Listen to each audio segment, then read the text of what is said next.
Militer Rusia merilis sebuah rekaman yang diklaim menunjukkan kekalahan unit angkatan bersenjata Ukraina di dekat Kupiansk, wilayah Kharkiv.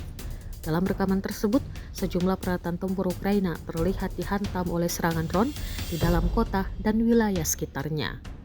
Menurut narasi yang menyertai video tersebut, operasi dilakukan oleh prajurit pengawal dari Resimen ke-121 Divisi ke-68 yang merupakan bagian dari grup pasukan barat.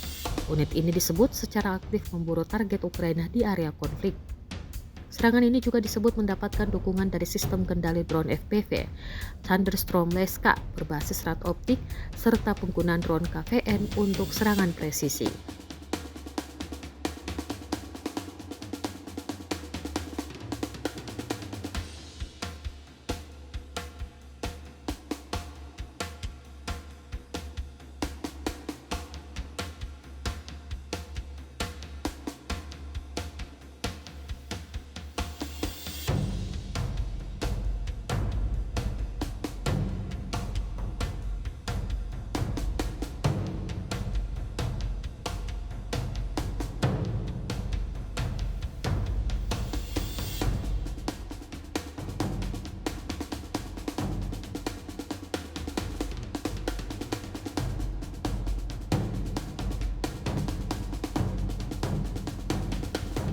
Download Tribun X sekarang, menghadirkan lokal menjadi Indonesia.